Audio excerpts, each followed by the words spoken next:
Olá, sejam muito bem-vindos ao Descobrir Depois de Adulta, o podcast que vai te conduzir pelo caminho de conhecer a si mesmo de uma forma leve, realista, e para ser realista, o que precisa é daquele chacoalhão, daquela tamancada que vocês só encontram por aqui, vindos de uma colérica. Mas com muito amor, obviamente, tudo para ajudar vocês de alguma forma para ver se assim o trem vai. O meu nome é Andréia Chociai, no meu Instagram, no meu TikTok, @AndréiaChociai, vocês podem consumir um outro tipo de conteúdo, então aproveitem e já me segue por lá. Lembrando que também agora você pode assistir ao nosso podcast no canal lá no YouTube, Descobrir Depois de Adulta Podcast. Se inscreva e não perca de ver esta belezura aqui vos falando. Hoje é dia 20 de maio. Sim, queridos, estamos acabando este mês que sempre será considerado o meu mês. Estou há uma semana de ir realizar a minha segunda meia maratona. Isso mesmo, porque a gente é doido. A gente precisa, já falei pra vocês que a gente precisa arrumar uma sarna pra se coçar depois de velho. Descobrir depois de adulto, que a gente precisa estar sempre enroscado numa sarna pra se coçar. Lembramos... Vocês estão vendo que eu tô olhando aqui do lado, que eu fiz até uma colinha que eu não poderia esquecer de dizer pra vocês que até o dia 7 de junho, este podcast lindo, maravilhoso, perfeito, maravilhosudo, está concorrendo na categoria Videocast para o prêmio iBest de Melhores do Ano. Eu vou deixar o link na descrição. Os votos são diários, a gente não pode perder posições, estamos perdendo algumas posições, então bora lá mostrar que o bonde é forte. Você pode votar até 3 vezes no mesmo podcast. Desculpa estar vindo aqui pedir isso pra vocês, galera, mas isso são daquelas coisas que, às vezes, eu sei que algumas pessoas ficam tipo, puxa, eu queria retribuir. Essa é uma forma de retribuir esse trabalho que eu faço aqui, porque, obviamente, quando a gente tem a oportunidade de participar de um prêmio dessa magnitude, traz mais visibilidade pra gente. Então, essa é uma forma de retribuir, sim, eu vou pedir porque eu sou pidoncha mesmo. Mas bora lá que no nosso episódio de número 72, sim. Número 72, eu quero começar este podcast com algumas perguntas, obviamente, para fazer vocês pensarem. Esse podcast aqui, uma coisa que faz é fazer vocês queimar fosfato. É para pensar mesmo. Primeira pergunta, e respondam sinceramente aí para vocês mesmos. Você se sente uma pessoa interessante? Veja, é genérico. Não é para alguém, para quem, para você, não. Você se sente uma pessoa interessante? Você é daquelas pessoas que você sente que quando você fala numa roda, num lugar, no trabalho, as pessoas param pra te ouvir? Eu não tô nem falando daquela pessoa magnética que abriu a boca, parece que todo mundo olha pra... Não. Mas que pelo menos as pessoas consideram quando você abre a boca, que elas param mesmo pra te ouvir.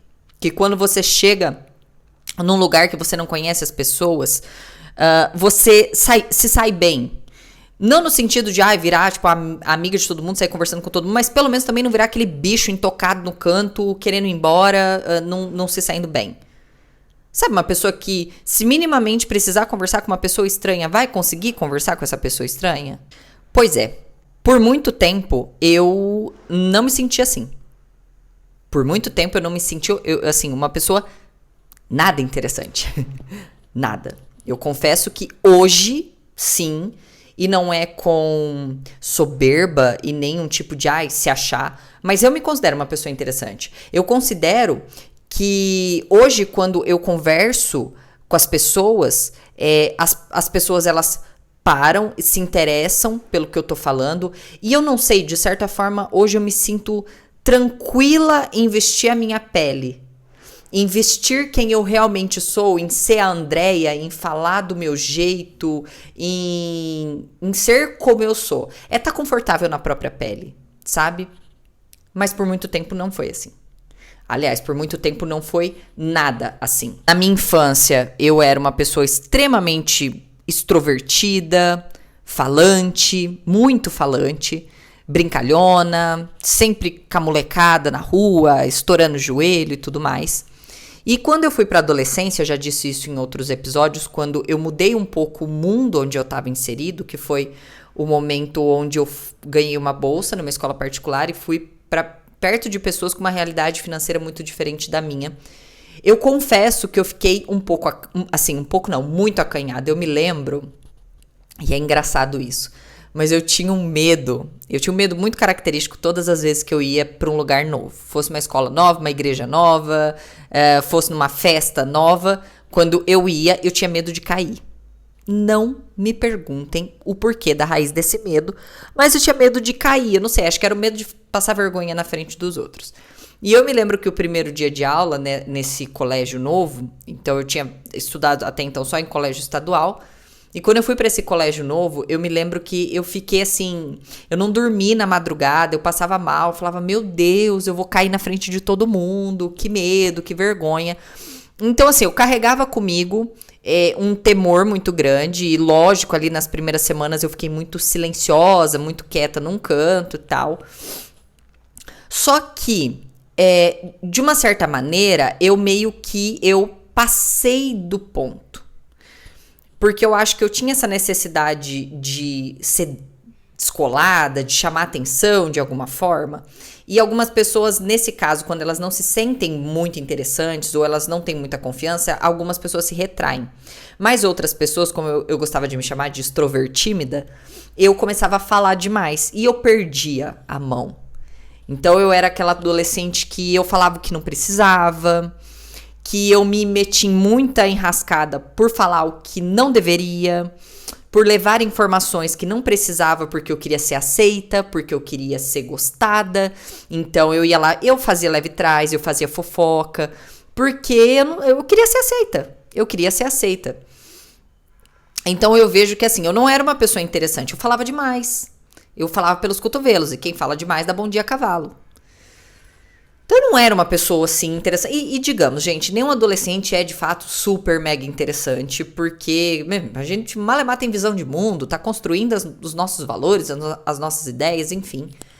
E aí eu fui pra faculdade. E aí quando eu fui pra faculdade, novamente, era um período que minha moral tava um pouco baixa, porque por mais que eu tivesse entrado numa faculdade estadual, que era muito difícil de entrar, a realidade de uma universidade estadual, pelo menos na minha época, eu não posso falar agora, mas era de ter ali dentro pessoas muito ricas. Porque as pessoas muito ricas eram as que tinham dinheiro para fazer cursinho preparatório, para estudar em bons colégios e conseguir passar no vestibular. Então você entrava numa faculdade estadual, mas de gente que tinha muito dinheiro lá dentro. Então, novamente, falei, puta merda, lá vai eu com realidades completamente diferentes. E eu fiquei um pouco retraída, obviamente, no começo e tudo mais, muito retraída, e diferente da adolescência, eu não consegui ser muito falante. Eu fiquei muito retraída. Então, assim, primeiro e segundo ano, eu ficava meio à parte, meio alheia, meio de lado, meio excluidona, eu mesma me excluía, ainda que eu não morava, para ajudar, não morava na cidade, morava em outra cidade, então o tempo às vezes que as pessoas estavam se reunindo, eu estava catando ônibus e voltando para minha cidade. Então, eu percebi que não era muito interessante. E, de fato, ali na minha faculdade, logo que eu me formei, eu comecei a perceber que algumas pessoas, elas se destacavam. Veja, eu admirava algumas... Olha, eu tô falando de uma época, gente, que malemar tinha internet. Rede social não existia, a gente tava nos primórdios do Orkut. O Orkut era basicamente, você tinha ali a tua família, os teus amigos. Vocês estão ouvindo um ruidinho de fundo? É a senhora, minha cachorrinha maravilhosa. Oi, meu amor. Que tá aqui batendo patinha no laminado. Então, assim, é o meu estúdio, gente. Estúdiozinho caseiro aqui. Petit comité entre amigos. Então, o que aconteceu? Quando eu... nesses primórdios da internet, mas na vida real mesmo, tinham algumas pessoas, eu observava algumas pessoas que eu me inspirava. Amigos de amigos, amigos da minha mãe, pessoas mais velhas. E eu comecei a analisar essas pessoas. Eu falava, cara, como que quando essas pessoas elas chegam, é como se elas atraíssem a atenção dessas pessoas? Como que essas pessoas, quando elas chegam, tipo assim, parece que a presença da pessoa inunda o ambiente. Pessoas gostosas de conversar, pessoa gostosa de estar perto, enfim. E eu sempre fui muito observadora, e graças a Deus por isso, porque foi graças a muita observação que eu aprendi muita coisa. Foi observando pessoas se vestirem que eu aprendi um pouquinho de me vestir. Foi observando pessoas treinando que eu aprendi um pouquinho de treinamento. Então, eu sempre observei. E eu observava essas pessoas. E eu vi, assim, por alto, tinham muitas coisas, mas 3 pontos eram cruciais para essas pessoas serem tão interessantes. Das pessoas, tipo assim, de querer estar perto, de querer sair junto, de chamar sempre essa pessoa, dessa pessoa tá sempre incluída, ela tá... Sabe aquela pessoa gostosa de estar por perto?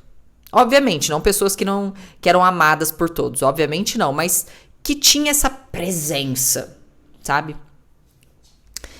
E eu observei 3 pontos que eram comuns nessas pessoas. O primeiro ponto é que eram pessoas que sabiam se comunicar. Elas sabiam se comunicar. Elas sabiam o que falar, na hora de falar e como falar. Sabe, não tô falando aqui só de dicção, eu não tô falando aqui só de oratória, mas um contexto geral. Ela se expressava bem. Eu digo que quando uma pessoa ela não consegue explicar o pensamento dela, é que ela não tá nem sabendo pensar. Então, aquela pessoa que ela concatenava, ela sabia montar uma frase legal, conversar bem, ter referências, falar de diversos assuntos. Então, era uma pessoa que sabia se comunicar. O segundo ponto que eu percebia que eram pessoas que elas estavam confortáveis na pele dela, que elas tinham um estilo muito próprio. E eu não tô falando só de pessoas, pessoas estilosas, porque a gente fala assim às vezes, nossa, fulano é estiloso. E aí talvez a gente pense num estilo criativo, uma pessoa que tipo usa super colorido, com cabelo diferente. Não. Eram pessoas que mesmo ali básica, elas se vestiam e se comportavam de uma forma, elas tinham um estilo muito próprio. Sabe, que você olhava e falava assim, putz, eu só vejo a pessoa, assim, parece que ela tá tão confortável com ela, parece que ela tá tão confortável de estar na própria pele, e é bizarro esse sentimento, porque eu já estive desconfortável na minha própria... Aliás, durante muitos anos eu estive muito desconfortável na minha própria pele. Era como se eu estivesse vestindo, sei lá, a pele de outra pessoa. E terceiro, que eu percebia que eram pessoas que tinham noção. Mas uma noção no sentido assim, sabe aquela pessoa que ela sabe a hora de falar e sabe a hora de ficar quieto? Aquela pessoa que sabe a hora de chegar e a hora de ir embora? A pessoa que sabe a hora de contribuir e a hora de observar?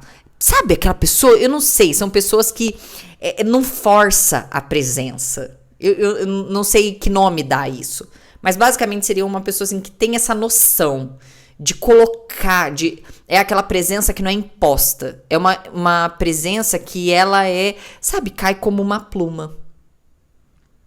E todas que eu observava, que eu admirava, que eu via que eram pessoas interessantes, tinham esses 3 pontos em comum. E, obviamente, malandra que só, que eu sou malandra, meu filho. Eu observo assim e as coisas eu vou tentando encaixar do jeito que dá na minha vida. Eu pensei, vou atacar esses 3 pontos na jugular. Mas não foi assim, ó. Gente, quando eu venho aqui e trago em resumo, parece que a minha vida ela foi toda scriptada. Não. Eu comecei pelos pontos assim mais difíceis. Então assim, hoje eu consigo sintetizar os pontos. Mas na época, uma das coisas que me deixava que mais me incomodava, eu acho que era o fato de não saber me comunicar. E é bizarro eu falar isso hoje, que eu me tornei uma comunicadora.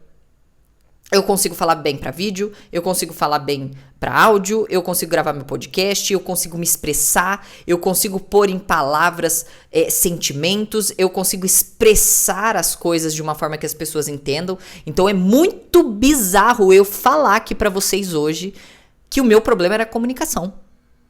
Para vocês verem como tem salvação. Pra vocês verem que a tal da comunicação é um negocinho treinável. Comunicação não é dom. Comunicação é habilidade. Não se esqueçam disso. Comunicação é uma arte de habilidade. Inclusive, eu tenho um curso de oratória que tá lá no meu link da bio do Instagram. É um curso bem prático, assim, pouca teoria, mas é mais na prática o que foi me ajudando a me ajudar com a minha oratória, com a minha comunicação. E lá, a primeira coisa que eu falo, acho que nas primeiras aulas, comunicação é habilidade. E se é habilidade, é passível de ser aprendido, de ser treinado e de ser aprendido. Obviamente, pessoas que nascem com um dom, é nato da pessoa, a pessoa já se comunica ali, saiu da barriga da mãe, já sai se comunicando. Não era o meu caso. Tinha uma péssima comunicação. Então, ou eu era a pessoa que estava tímida num canto, parada, um bicho. Por muito tempo eu fui assim, principalmente quando eu comecei a sair e tal, que eu comecei a sair tarde. Eu lembro que eu comecei a sair, as minhas amigas já saíam, já ia pra baile, já ia pra rolê e tudo mais. Então eu me senti meio assim, eu não sabia nem como agir, nem como reagir.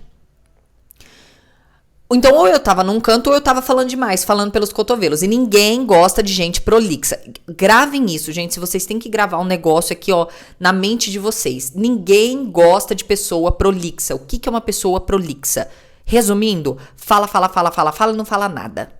Rodeia, se perde ali no rodeio e não fala nada. E aí eu sei que vai vir a galerinha do TDAH, mas eu tenho TDAH. Eu não fiquei falando de gente com um transtorno nem nada, gente. Tô falando de gente prolixa, gente que fala, não fala nada.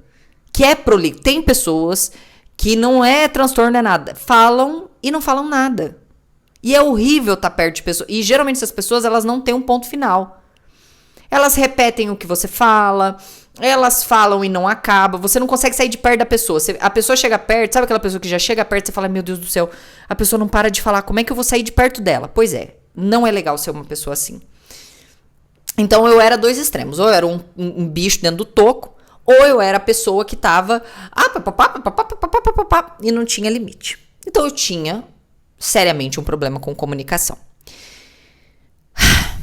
Visto que eu tinha um problema com comunicação, eu tinha outro problema. Tinha outro problema que eu me lembrei aqui. Tinha um pavor de falar em público. Não conseguia falar em público. Então, todas as vezes que eu precisava apresentar um trabalho, todas as vezes que eu precisava falar no meio, e as pessoas assim, eu tô numa festa, então eu parava de falar, todo mundo parava pra me escutar, eu travava. Não conseguia falar. Apresentando trabalho, me davam crises horrorosas de riso. Eu não conseguia falar. Sabe aquela quando você vai... aqui a gente... Começava assim, tipo, não tinha controle. Primeiro ponto. Fui aprender oratória. Então, eu lembro que na época eu precisava apresentar o meu TCC. TCC montado, tudo maravilhoso. Qual que era meu pânico? Como que eu vou apresentar essa birosca? E isso vai simplesmente avaliar 5 anos de estudo meu. E eu não posso cagar agora na reta final. Fui fazer um curso na época, eu lembro que eu fiz no Senac. Fiz esse curso de oratória, foi muito bom, mas obviamente, gente, nenhum curso é bom se você não coloca em prática. Não adianta. E ali, quando eu saí, fiz o curso de oratória, apresentei meu TCC, maravilhoso, passei, maravilhoso. E não pratiquei mais. Não pratiquei. Só que, quando eu falo que a necessidade ela é a mãe da habilidade... Quando eu quis ganhar um pouquinho mais de dinheiro, eu já estava trabalhando, me apareceu a oportunidade, eu fui convidada para dar aula numa faculdade. E eu com aquele pavor, mas o que eu pensei? No din-din. Então ali essa prática diária de ir falando, de aprender, de colocar em prática as técnicas que eu aprendi, foi melhorando muito a parte da oratória. Então as técnicas de fala... Evitar alguns maneirismos, né, ainda tem alguns viciozinhos, mas ali eu fui tentando lapidar e tentando melhorar. Então esse era o aspecto ali da parte da oratória, mas eu ainda tinha um problema que era com comunicação. Qual que é a diferença? A oratória são as técnicas para você falar melhor. A comunicação é o contexto, é o tema, é o assunto, o que você vai falar.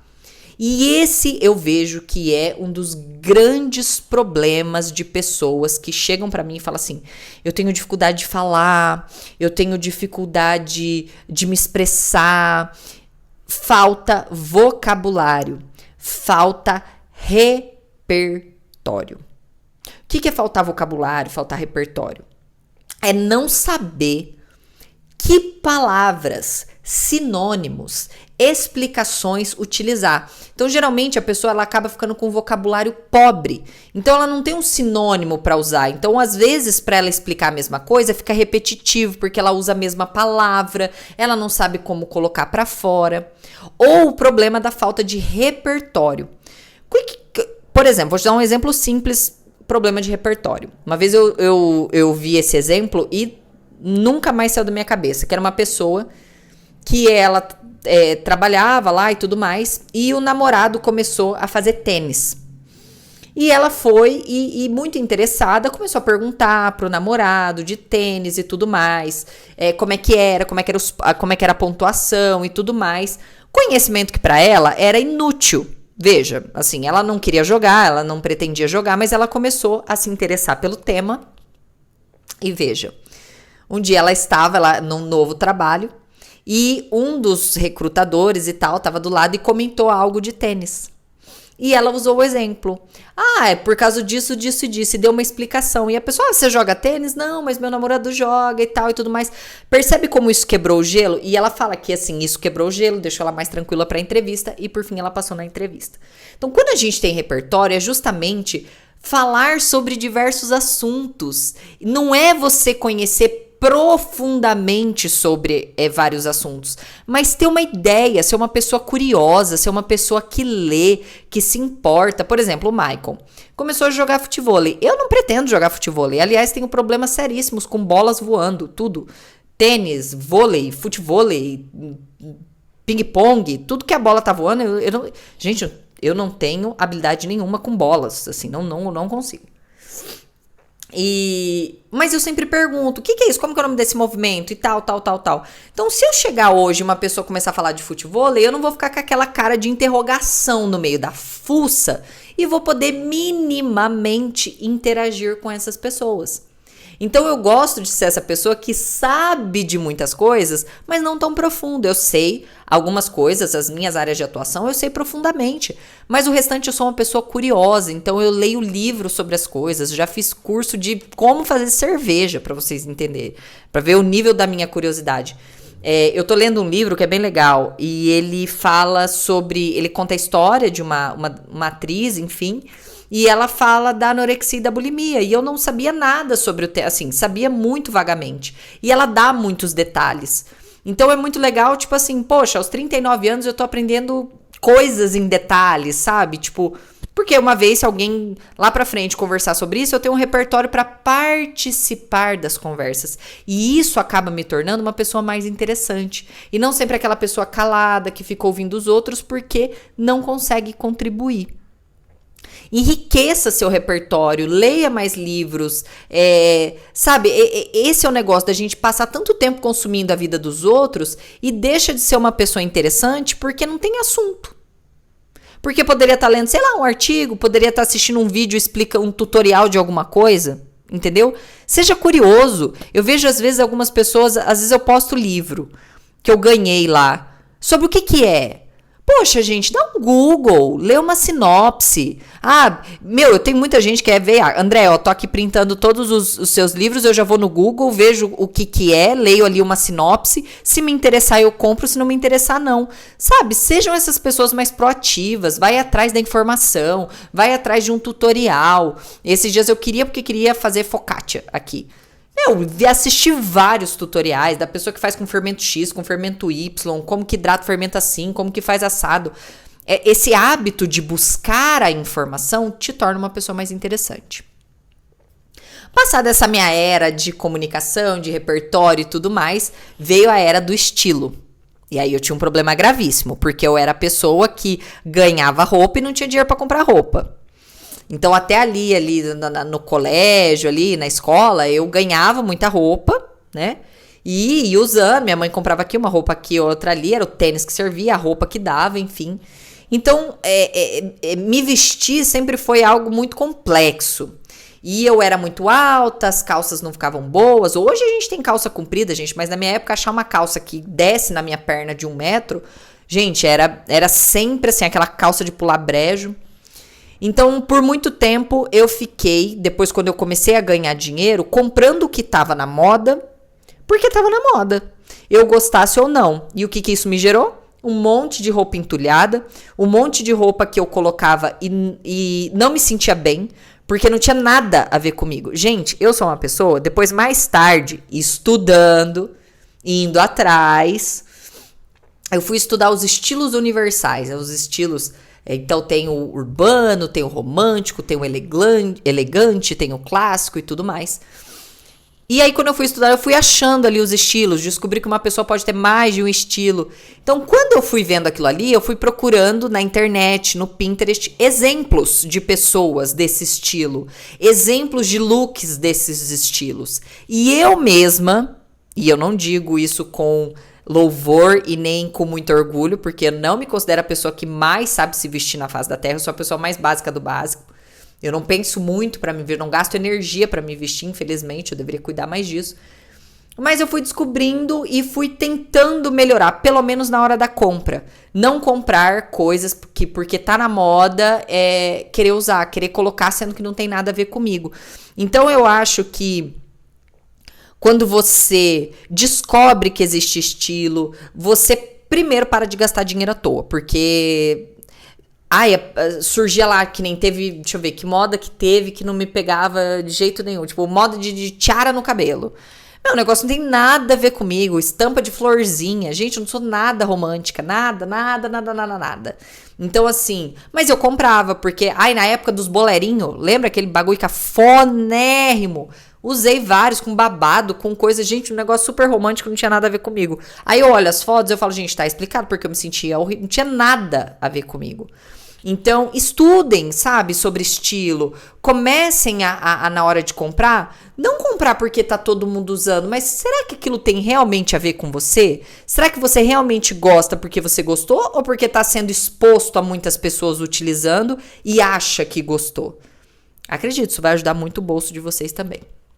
Então, com o tempo, eu fui muito fazendo isso. Então, hoje o meu guarda-roupa, ele é muito pequeno. Vocês podem perceber nos meus vídeos aqui que eu tô sempre com as mesmas roupas, graças ao advento da máquina de lavar. Mas hoje, quando eu compro uma roupa, eu uso.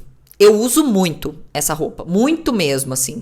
Eu parei de fazer compras erradas. Eu não compro mais aquela roupa que fica entulhada. Eu realmente utilizo as minhas roupas e isso me faz me sentir bem. Então, quando eu coloco uma roupa, por mais que ela não esteja na moda ou que a maioria não vista ou que eu goste muito daquela roupa, eu acabo me sentindo bem, me sentindo confortável. E nada mais interessante do que estar do lado de alguém que se sente confortável sendo quem ela é. Então, quando uma pessoa hoje ela chega perto de mim e eu tô confortável do jeito que eu tô vestida, do jeito que meu cabelo tá, do jeito que os meus acessórios estão, automaticamente eu me sinto mais confiante e transpareço essa confiança. E definitivamente quem se sente mais confiante acaba sendo uma pessoa mais interessante. E também, por último, então isso foi uma construção, então eu vim ao longo do tempo cuidando da minha comunicação, cuidando do meu estilo, cuidando da minha imagem. E uma coisa que eu aprendi muito com o tempo, que foi não forçar a minha presença. E isso foi aprendizado. Porque ali na minha juventude, eu achava que para ser descolada, para ser interessante, eu tinha que estar em tudo. Eu tinha que estar em toda festa, eu tinha que estar em todo rolê. Eu tinha, por exemplo, tem uma festa que é muito clássica aqui na minha cidade, que é o Open Weekend, que é uma Open Weekend e Open Winter, que é uma festa eletrônica e tal, muito legal. Eu gosto muito de música eletrônica. Mas depois de um tempo, assim, eu percebi que eu tava indo e frequentando essa festa única e exclusivamente porque, cara, vai estar todo mundo lá e a cidade inteira vai estar lá e já não era mais por mim.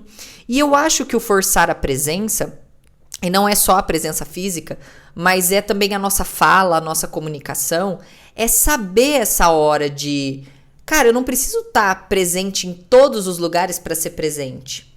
E quando eu estiver, que eu seja uma pessoa com uma presença boa, uma presença gostosa, porque do que adianta eu estar lá com a cara emburrada ou não querendo estar? Então não force a sua presença, sabe? Eu acho que ser interessante é uma pessoa que é convidada e não fica se convidando. Uma pessoa interessante é uma pessoa que as pessoas querem ouvir e não que as pessoas querem fugir porque não aguenta mais ouvir ela falando. Então, forçar a presença é começar a ter esse tato. Eu era uma pessoa que onde eu chegava, eu queria falar muito. Muito, muito. Eu queria dar uma opinião, puxar a conversa, porque eu achava que isso era ser interessante. Então, quando a minha comunicação desandou, quando o negócio fluiu, que eu entendi de comunicação e tudo mais, eu queria falar demais. Mas todo mundo precisa ter o direito de falar. E ouvir se tornou interessante para mim, porque eu comecei a aprender muito com as histórias das outras pessoas que eu não deixava elas falar antigamente. Então, saiba a hora, quando eu tô numa reunião, quando eu tô numa festa, quando eu tô num bar, que todo mundo tem um pouco para contribuir. Então, eu acho que é muito difícil você estar com aquela pessoa que, não, mas comigo? Não, mas eu também tenho uma história dessa. Não, mas também... Sabe a pessoa que não dá vez para outras pessoas falarem? Não force a sua presença. Sabe, uma pessoa interessante e que vai querer ser convidada, que vai querer ser chamada e que vai querer... Porque daí o que acontecia também? Eu saía desses lugares me sentindo muito mal. Porque eu falava, ai, será que eu falei demais? Será que eu falei... Não, meu Deus, será que eu falei o que eu não deveria? Será que tal hora eu não deveria ter ficado quieta? Será que eu saí de lá e as pessoas não gostaram de mim porque eu falava demais? Então hoje eu saio muito mais em paz. Porque eu sinto que eu contribuí. Que eu falei na hora que eu deveria, mas que eu também escutei demais, né? Nesse cuidado de ser prolixo, de falar sem parar, de pessoas que... Poxa, isso até eu nunca fui, mas conheço algumas pessoas que não sabem a hora de ir embora, que vivem na casa da outra pessoa, e daí quando tá lá não sabe a hora de ir embora. Isso é tão adolescente, né, gente? Então, a gente que era adolescente, que é na casa da tia... que a mãe dos amigos era tudo tia, ficava lá até a tia falar, tá na hora de ir e tal, mas hoje é um pouquinho mais chato, você chegar pra pessoa e falar, tá na hora de ir embora. Não force a sua presença, sabe a hora de ficar, a hora de, a pessoa tem tempo, a pessoa vai dormir, talvez seja a hora da pessoa dormir. Então esses tipos, isso é cuidado, sabe? Isso é maturidade. É entender que não é porque você vai embora primeiro que todo mundo, que as pessoas vão falar mal de mim na hora que eu for, ou eu vou ficar por fora. Cara, às vezes tá na hora de você ir mesmo, tá na hora de você descansar. E tudo isso eu tô falando pra vocês, você pode pensar, mas isso tudo é pra agradar os outros. Não, não. Ser uma pessoa interessante, no final das contas, faz bem pra gente. Porque hoje, quando eu me comunico bem, quando eu me sinto bem na minha pele, quando eu encontrei meu estilo, quando eu sei a hora de estar e a hora de não estar, eu tô bem comigo. E meu desejo aqui hoje pra vocês é que vocês vistam a pele de vocês e se sintam confortáveis. O ser interessante não é só pro outro, mas é pra gente. Tirem essa venda, sabe? Eu vou fazer isso pra agradar. Não é o agradar, é uma questão de ser uma pessoa que as pessoas querem ter por perto. Uma pessoa que quando abrir a boca as pessoas vão ouvir. Uma pessoa que tem credibilidade, uma pessoa que é interessante, que as pessoas fazem questão de ter perto, que você gosta da tua própria presença. Eu desejo muito isso, que vocês gostem de estar na própria presença. Eu espero de coração que essas dicas tenham ajudado vocês de alguma forma. Depois, mais pra frente, obviamente, eu quero trazer um pouquinho de cada uma e destrinchar melhor com mais detalhes, porque, obviamente, eu não quero que os meus episódios fiquem tão grandes, apesar de vocês ficarem sempre me pedindo isso. Mas eu espero que ajude e que vocês se tornem pessoas realmente muito interessantes. Um beijo e até a próxima!